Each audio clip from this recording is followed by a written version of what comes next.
pristato naujasis Peugeot 208.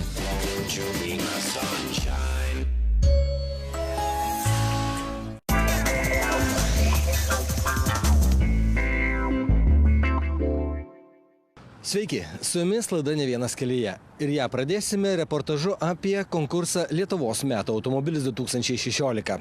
Rytoj paaiškės geriausiųjų septynetukas, o dabar pažiūrėkime, kaip vyko konkurso bandymų stovykla.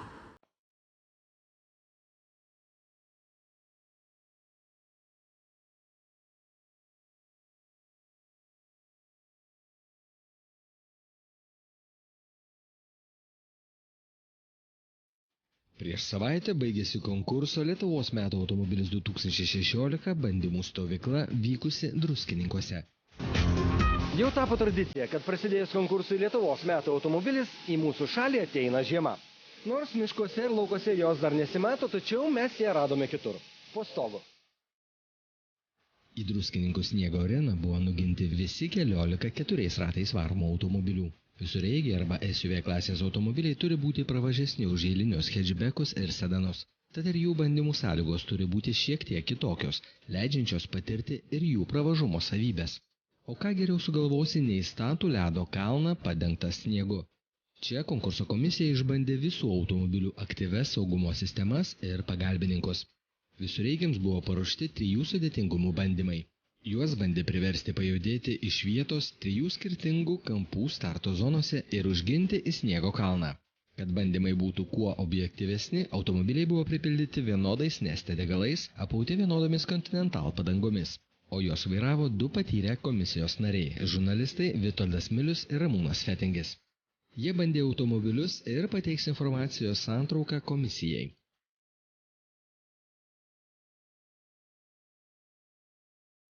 Įdomus labai bandymas, visų pirma, absoliučiai išskirtinė vieta, turbūt ne tik Lietuvai išskirtinė, bet ir daug kur pasaulių, daugelėje šalių nėra tokių vietų, kur galima būtų sniegą, turėti ir vasaros metu. Patiem automobiliam irgi, pakankamai didelis iššūkis, visi pakankamai gerai pasirodė. Kai kurių modelių atžvilgiu aš buvau nusiteikęs skeptiškai iš anksto, bet visi stereotipai buvo paneigti. Mes visiškai vienodam sąlygom, vienodų metu bandėme visus automobilius. Ir netgi vairuotojai buvo tik tai 2, tai net ir vairuotojų sugebėjimai buvo vienodi, sėdant iš automobilio į automobilį. Tai aš manau, kad tai tikrai objektyvu. Šiose trasose buvo išbandytos visos automobilių saugumo sistemos, kaip veikia elektroninės naujovės, pakelimo į kalną sistema, nusileidimo sistema, vadinama ESP ir kiti vairuotojo pagalbininkai. Šiek tiek skirtingai veikia kandidatų sistemos ir dėl to tiesiog tave kartais nustebina, nes neįmanoma mintinai mokėti visų automobilių sistemų niuansų. Kai kurios sistemos atsijungia lengvai, kai kurios išjungia visai viską, kai kurios su to pačio mygtuko, su tokiu pačiu ženklu išjungimu atjungia tik pusiau tas sistemas.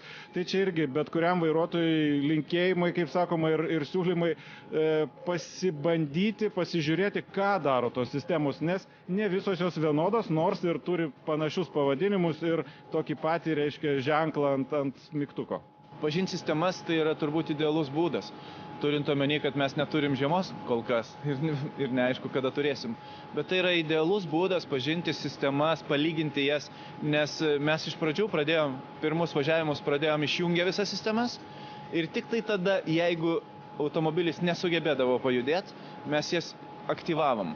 Ir skirtumas yra akivaizdus, sistemos visiškai padeda tau įveikti kliūtis, įvažiuoti į kalną, net ant tikrai labai slidžios dangos. Taigi konkurso Lietuvos metų automobilis 2016 komisija gaus puikią informaciją apie visureigių savybės. Metų visureigis bus išrinktas gruodžio 5 dieną Belmonto pramogų ir poilsio parke.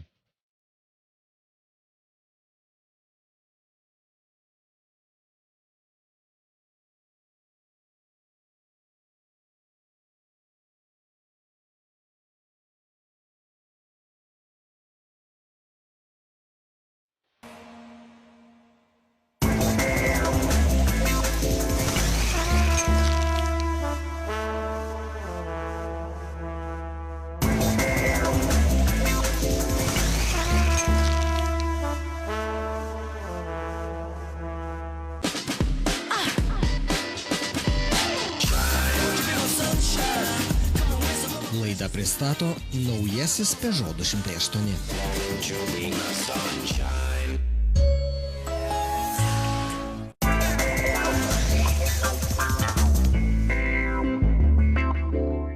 Tęsime laidą ir joje tradicinė rubrika Žvaigždžių vairavimo akademija su Lietuvos ralio čempionu ir mūsų laidos saugos vairavimo instruktoriumi Vytautu Švedu. Pažiūrėkime, kas mūsų laidoje svečiuojasi šiandien.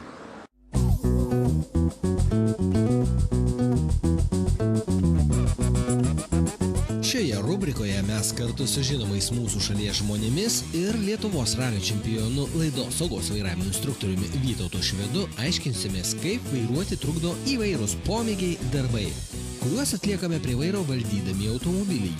Atliksime eksperimentą. Pasirinktą trasą laidos svečias įveiks vairuodamas mašiną įprastai, kaip privalo daryti kiekvienas vairuotojas, ir atlikdamas pašalinį veiksmą. Gerdamas kavą, kalbėdamas telefonu, maigydamas navigacijos sistemą, ieškodamas daiktų ar ramindamas vaiką ant galinės sėdynės. Vertinsime, kaip pavyko ir darysime išvadas.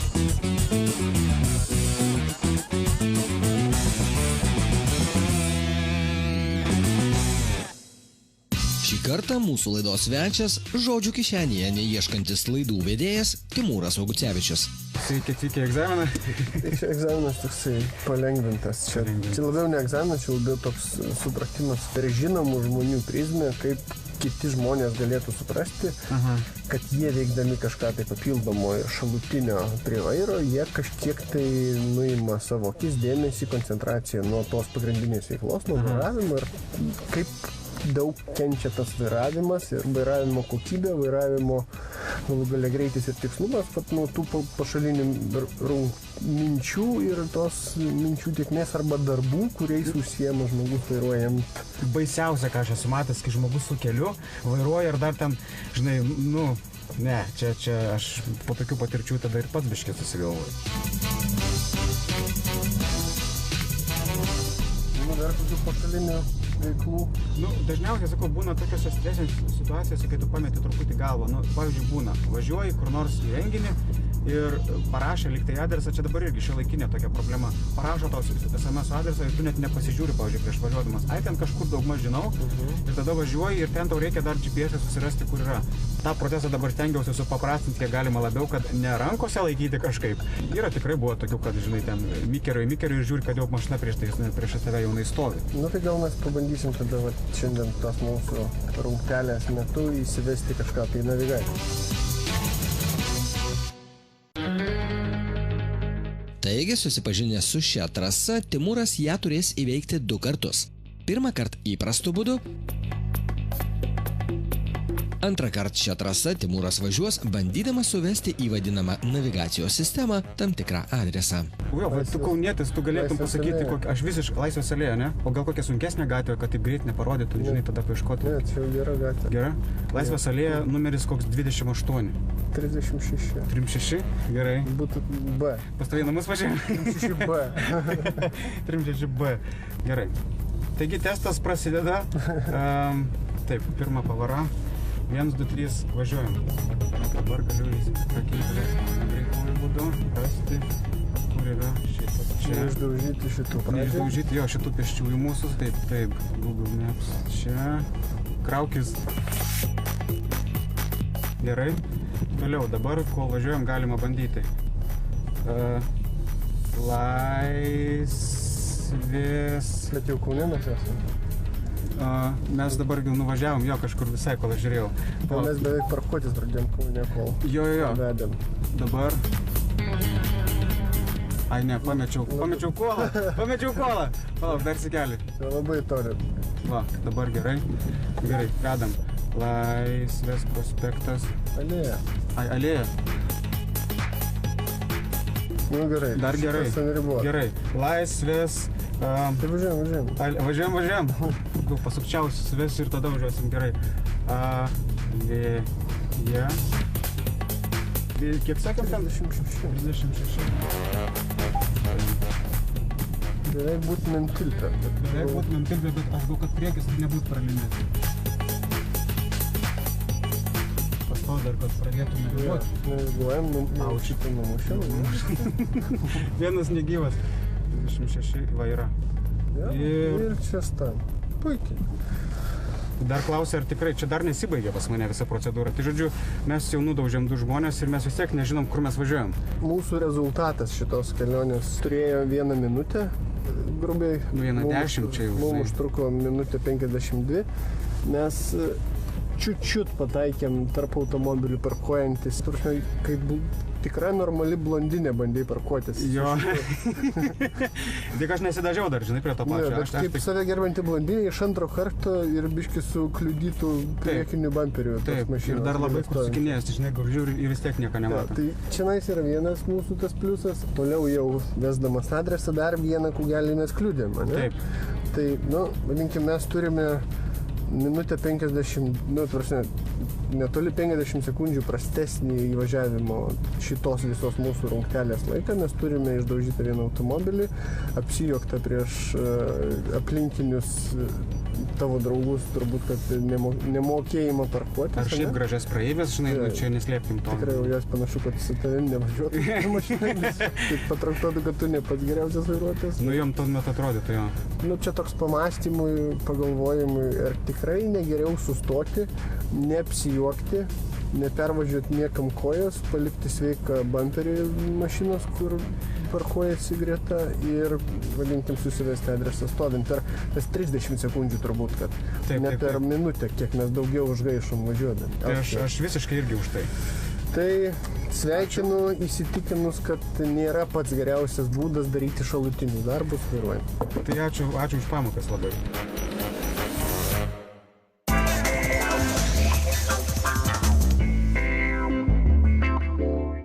Penkios valandos vakaro ir jau tamsu. Tai toks metas, kai naktis ateina labai anksti ir į gatves išlenda vaiduokliai. Šiandien pabūsime vaiduoklių medžiotojais. Medžiosime juos ir bandysime paversti saugiai einančiais pėsčiaisiais.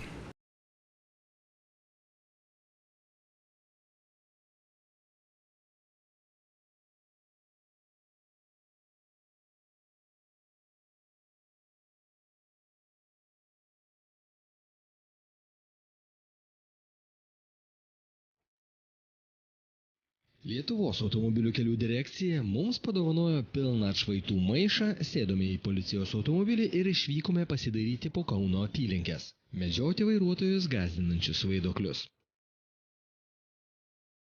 Kaip bebūtų keista, poros valandų pasivažinėjimas aplink Kauno apylinkes buvo, kaip niekada, atsiprašome už išsireiškimą, vaisingas. Nors tamsių paros metu atšvaitus dėvėti privaloma, čia jie nemadingi, o pėstieji vaikšto neapšviestomis šalikelėmis. Kur atšvaitas?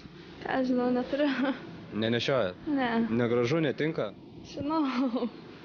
Žinot, kad negražu ir netinka, ar ne? Tai čia tik tai todėl nenešiojat?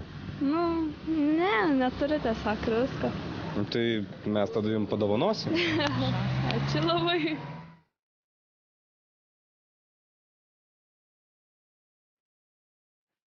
Einu draugiš pasitikti.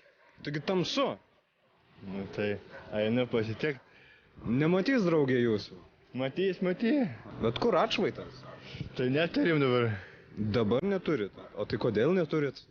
Tai namuose greitai užmiršau į palikau. Labai dėkui. Prašom.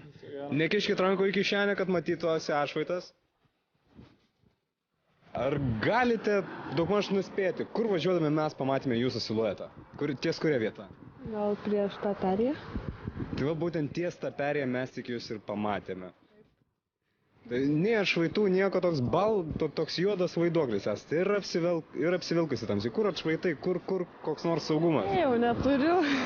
Turėjote, kur pametėt ar ką? Pamečiau, neturiu, aš negalvojau, kad taip įsivėlinčiau. Man kaip tik autobusas, žinau. Autobusas, tai mes jums greitai atšvaitą duodam. Gerai, ačiū labai. Ačiū.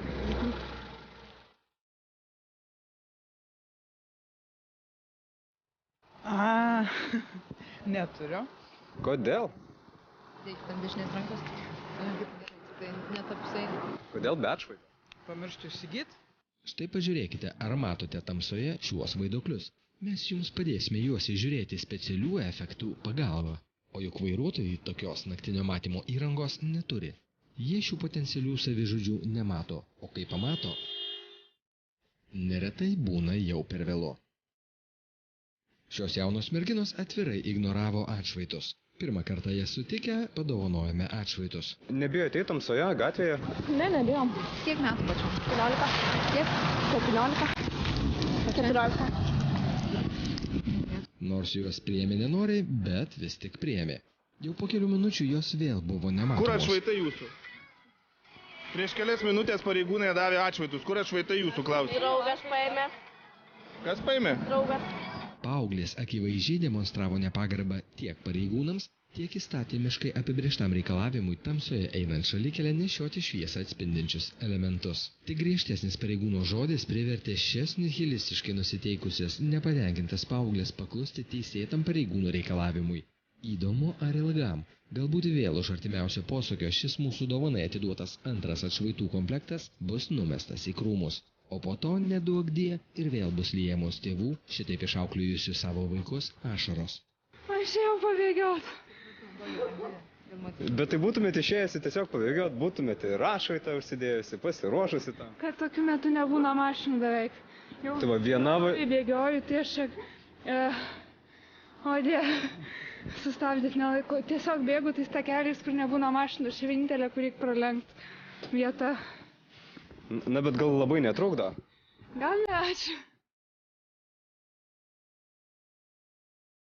Apie tai tikrai nepagalvojo ir šis aklinoje tamsoje dviračiais važiavęs jaunimas. O kur žibintai, kurie turi šviesti?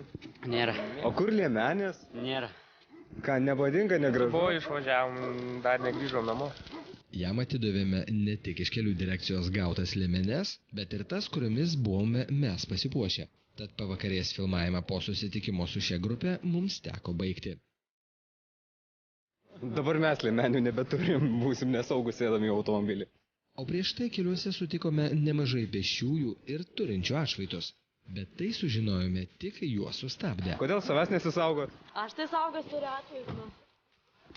Bet žinot, kad nesimato nei iš priekio, nei pavyzdžiui iš dešinės pusės. Makaluojasi kažkur nematomai vietoj, bet tai kas iš to, kad turit? Reikia, kad atšvaitas matytųsi. Ne vienas mūsų kalbintas pašnekovas šias saugumo priemonės prie savo stiliaus priderino taip, kad jų tiesiog nesimatė.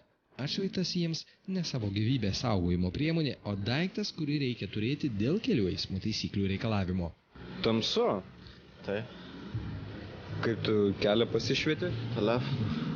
Bet iš galo, žinok, tavęs visiškai nesimato. Gali būt, neturiu atšvaitą. O kodėl? Tiesiog planavau vakare grįžti ir nepasiėmiau. Bet namie turi? Tai. O tai kupriniai vis galėtum nešiotis? Nu, galėčiau. Bet nesinešioji? Ne. Vis dėlto nemažai žmonių jau supranta, kad atšvaitas tamsoje yra reikalingas, bet vis tik jo neturi. Žinau, nepasiėmiau atšvaito ir labai blogai dėl to jaučiuos. Tai mes tada jums duosim. Labai ačiū. Labai ačiū. Kai kurie vaiduokliai neturėdami atšvaito elgėsi taip, lyg žiaurų nusikaltimą būtų padarę, tad ir veidus, lyg tikri nusikaltėliai dengėsi. Kelių eismo taisyklių pažeidimas. Šiandien vykdom akciją, nieko nebausim, atšvaitą ant dešinės rankos, grįžtat saugiai namo. Vis tik šalikelėse šmėžuoja vis daugiau atšvaitų, tačiau per mažai. Juos nebūtina derinti kaip stiliaus elementus. Tai yra privaloma saugumo priemonė, kurią dėvėti reiktų ne jums patogėje, o vairuotojams matomoje vietoje. Prisegtas ant rankinės ir užmestas už nugaros ar prispaustas po pažastimi, jis jums nepadės.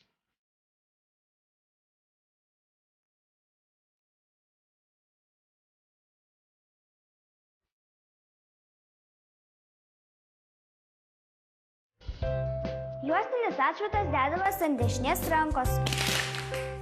Pakabinamas atšvaitas šeptukų prisegamos dešinėje kišenėje. Išimamas einant tamsoje keliu. Tamsoje pėstieji privalo vilkėti ryškiaspalvę liemenę, segėti atšvaitą ar nešti šviečiantį žibintą. Būk budrus, būk atsargus ir sveikas grįši į namus. Prieš porą savaičių minėjome atšvaitų dieną ir Lietuvos automobilių kelių direkcija išdalino tūkstančius atšvaitų bei šviesą atspindinčių liemenių. Važiuodami į reidą tikėjomės, kad visos pakelės jomis švitės. Deja, realybė yra kitokia. Štai kelios šiuo metu dažniausiai pasikartojančios eilutės iš eismo įvykių suvestinių. Lapkričio 1 vakare 18:20 min. Kaišiadorių rajone Davainonių kaime įvažiuojamąją kelio dalį netikėtai išėjusią 67 metų moterį partrenkė automobilis Audi. Pėsčioji žuvo. Tamsiuoju paros metu ji neturėjo nei atšvaito, nei kitą šviesą atspindinčio elemento. Lapkričio 6 apie 18 val. Prienų rajone Skriaudžių kaime automobilio Lancia vairuotoja neapšviestame kelio ruože nepastebėjo per važiuojamąją kelio dalį ėjusios pėsčiosios. Automobilis ją partrenkė ir mirtinai sužalojo. 74 metų moteris tamsiuoju paros metu neturėjo nei atšvaito, nei kito šviesą atspindinčio elemento. Tai tik dalis pranešimų iš pastarųjų savaičių eismo įvykių suvestinių. Tad nepalikime tokio daikto namie ir visą laiką jį turėkime tamsoje. Sudie, gero kelio.